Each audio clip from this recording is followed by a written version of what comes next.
And like, they were like, well, you can't wear skirts. And I was like, well, why not?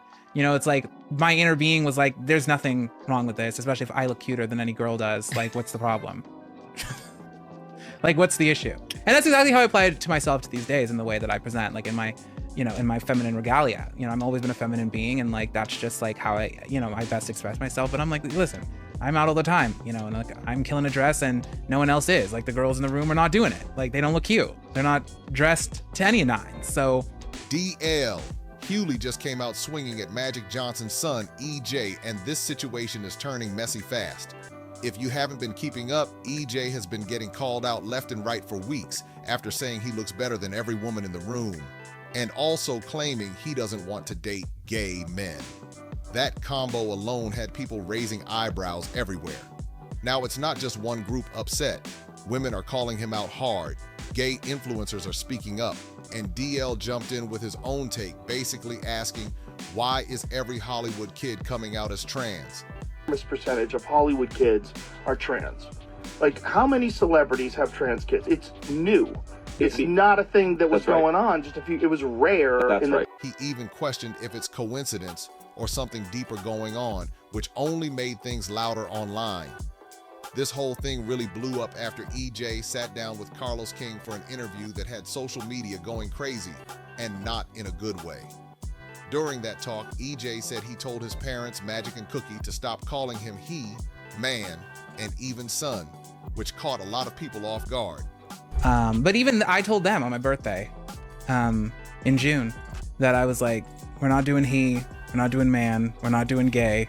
Like, and it was very freeing, you know, even like son. I was like, you know, the world tried to give me that label, like Magic Johnson's son. And I was like, well, he's dead. And now there is Miss Thing. Like, we're not doing that either. EJ explained that he prefers they or she pronouns. But here's where people got even more confused. EJ also made it clear that he is not transitioning into a woman and doesn't want to be labeled as a trans woman, which sparked even more debate across the internet. If you're watching this unfold, go ahead and like, subscribe, share, and drop a comment, because this conversation is getting louder by the day. During that same interview, EJ didn't hold back at all. He straight up said he doesn't date gay men and made it very clear he prefers straight men or men with strong masculine energy. I don't attract gay men, and I'm not attracted to gay men. Like, it's just not a thing. No, but to be honest, it's like, that's why I don't go to gay clubs. I don't go to, you know, gay things, because it's like the men that I attract are not there. That alone had people side-eyeing the whole situation. But then things really took a sharp turn. EJ confidently claimed that no matter what room he walks into, he looks better than any woman there. Yeah, that statement hit the internet hard, and not in a good way. EJ Johnson, shut the f up. Like, say what the f you gotta say and get the f on. Cause what the f do you mean you like to be with straight men who used to be with women? You like DL men, they're fucking gay. Like, what is this competition do y'all have with fucking women? Like, I don't understand that. That bugs me the f out. Like, I look cuter in a dress than most women. Who the f asked you? To know the f you don't. You got a whole brick face with a fucking pixie cut. Who do you look better than? Here's why so many people are calling this out. Critics are saying EJ wants the style, the spotlight, and the attention that comes with femininity, rocking designer looks and embracing that image, but stops short of actually identifying as a woman. Like, who the f do you look better than? Like, it's one thing to want to be a woman. Okay, that's you. But you can't be happy within yourself if you still make everything a competition when it comes to women. You're not happy being who you are, and it shows. Because if you happy with who you are on the inside, you will not have to bring up how you look better than a woman in any outfit, in any day, in any lifetime. People like EJ with their mindset are not happy with themselves. They done did everything under the sun and still not happy. And what made it worse for many viewers is that instead of lifting women up, EJ compared himself to them in a way that felt like putting them down, which didn't sit right at all. Why? What do women got to do with the you in a dress? Nothing. You're 10 feet tall. About 300 pounds, all muscle. No shade, but keep it a buck. You like DL men. On top of that, people are pointing out that EJ moves through life with major privilege as Magic Johnson's child, wearing high-end fashion and presenting a bold version of femininity, while not dealing with the same real-world struggles many women face every day.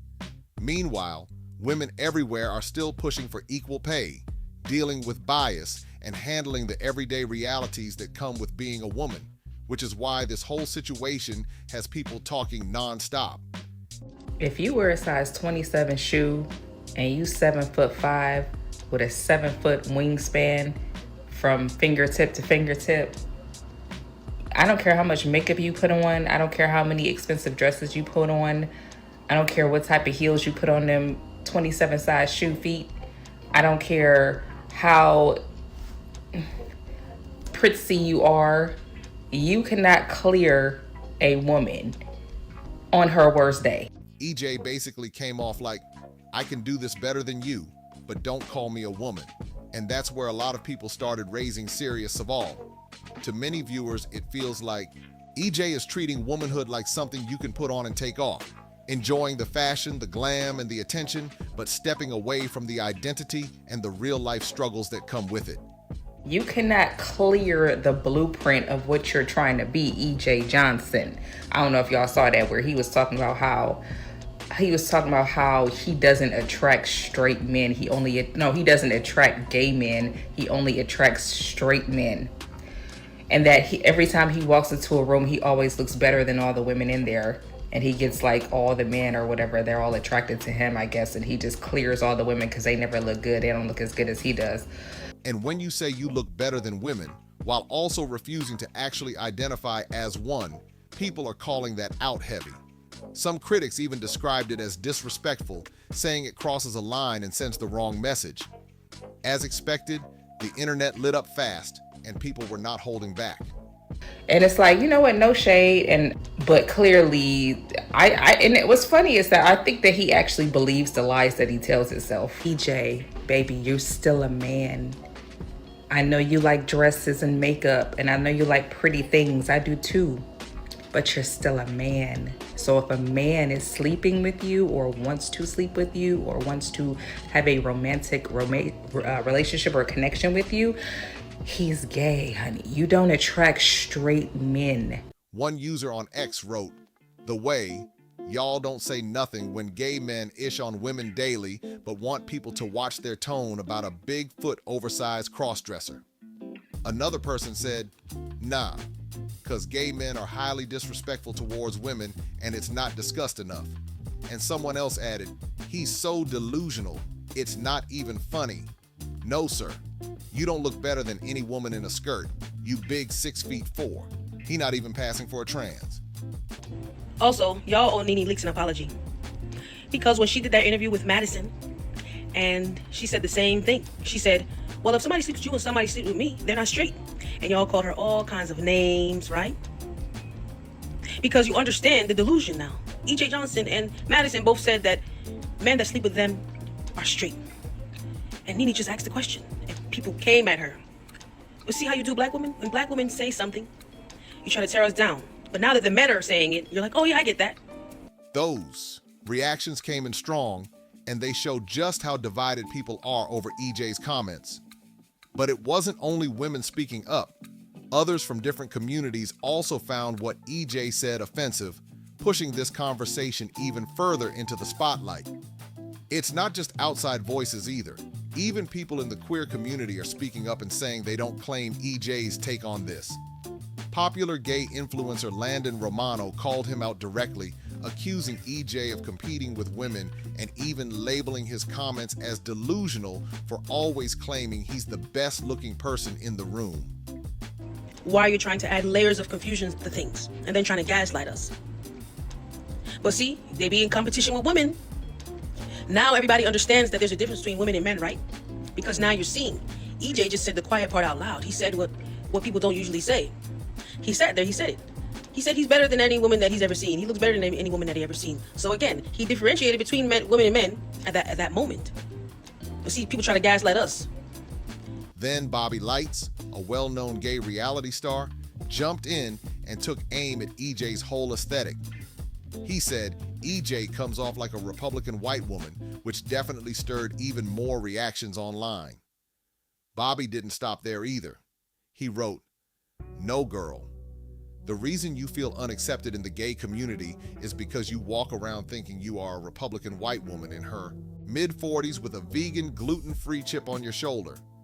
That comment alone had people reacting all over social media. But there's another side to this conversation that's starting to get attention too. So now a man, let's sleep with a man is straight? Like, come on, at some point the delusion has to end. Y'all owe Nene Leakes an apology. All she did was actually sat in that man's face and asked him to his face. She didn't, say it elsewhere. She said it right there. And no, it doesn't make sense. It doesn't make sense if two people with the same body parts sleep together that they are straight people. It doesn't make sense.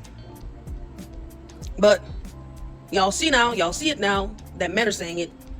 But let me just say, voices like DL Hughley and Cat Williams have been questioning why so many celebrity kids in Hollywood are identifying as trans or presenting in that way, and that's adding even more layers to the debate. People have pointed to examples like Dwayne Wade and Gabrielle Union supporting their child Zaya, who shared her identity at a young age. nobody has to coddle anybody's delusions. Nobody has to coddle anybody's delusions. That's just what it is. If you want to be coddled, then listen, don't come to the people who just are making sense. If we're making, we're making sense. And like I said, people always slip up when they keep talking. DJ kept talking and he said he looks better than any woman. So now you look better than any woman. I thought you were a woman. So now how do you differentiate now that you say you look better than women that you say you are? Like, come on, like. Others mentioned Marlon Wayans, who publicly supported his child's transition, and Eddie Murphy, who also has a child living as a trans man. Situations that keep this topic front and center.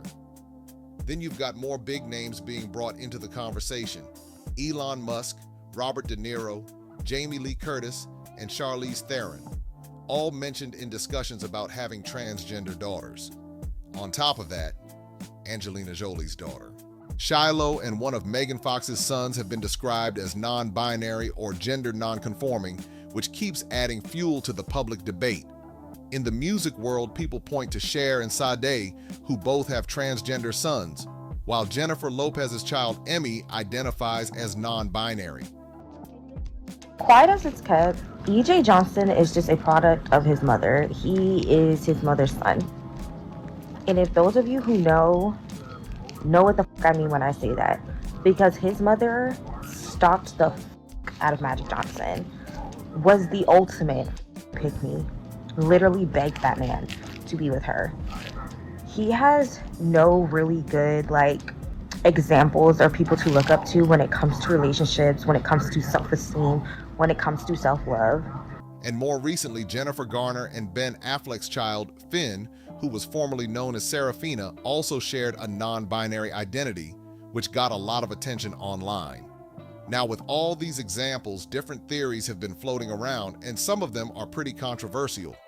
One idea people bring up is that many of these kids grew up in extremely protected, almost fairy tale-like environments.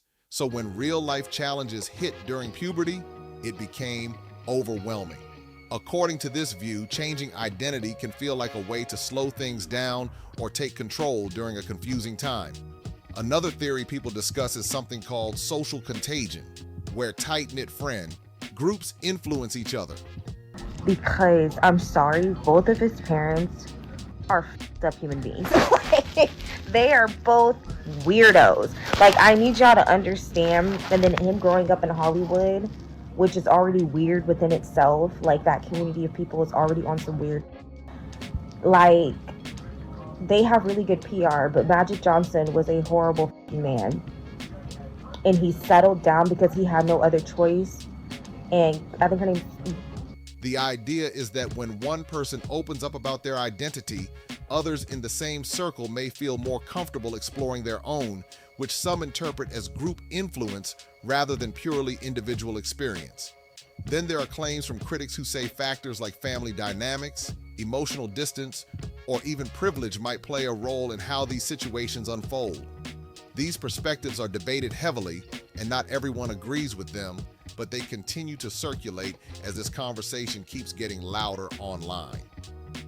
Some critics take it even further, saying these kids are raised to feel uncomfortable about things like wealth or background, so adopting a different identity can feel more real or grounded to them. And according to that line of thinking, a lot of it comes back to attention. I think I'm like confusing Cookie with someone, but I think it's Cookie, whatever her name is, was the only woman that was willing to stay with him with his HIV positive status. And that's not to shade people who have this disease, but I need y'all to understand, Magic Johnson settled because he had no other choice. She begged to be with that man. He put her at risk and she still stayed with him because she was obsessed with him. Because if someone doesn't have a clear talent or spotlight of their own, stepping into a new identity suddenly brings praise, headlines, and constant validation. In that view, once people start calling them brave or inspiring, that attention can become hard to let go of. But not everyone agrees with that take, and it's definitely a heated debate. Now, if you look at DL Hughley's perspective, he puts the responsibility directly on the parents. He reacted to Dwayne Wade's comments about his child knowing their identity at a very young age and questioned how someone that young could fully understand something so complex without outside influence. DL also argued that major life decisions should be approached carefully and at the right time, especially when someone is still growing up. You can't tell me that didn't have an effect on their children and how they raised them and the thing is, like, they're old enough now to know the story of how their mother met their father. And quiet as it's kept, EJ Johnson is shaped like his daddy, but has the face of his mother. His stance is that these situations need more caution and guidance, and as expected, that opinion has sparked strong reactions from both sides of the conversation. And then you've got voices like Cat Williams who take things even further and suggest that the reason so many celebrities have trans children is tied to something much bigger, even hinting at it being part of a ritual connected to fame and success. That claim alone has people split, with some buying into it and others completely rejecting it as too extreme. There wasn't much going to come out of that genetically. There wasn't much that was going to come out of that. He's delusional and he needs therapy. His parents needed a therapist. His mother desperately needed a therapist. And this is why generational trauma is like so harmful, because you don't even realize the patterns that you pass down to your children. Like, EJ Johnson is just a product of the environment that his parents had created. But now it really comes down to you. What do you think about all of this? How do you feel about EJ Johnson saying he looks better than any woman? And what's your take on all these different theories about celebrity families? Do you think it's just a case of higher visibility because they're in the spotlight, or do you believe something deeper could be going on? Drop your thoughts in the comments, because this conversation is far from over. And don't forget to like, subscribe, and share this video so more people can jump into the discussion. Your opinion matters here.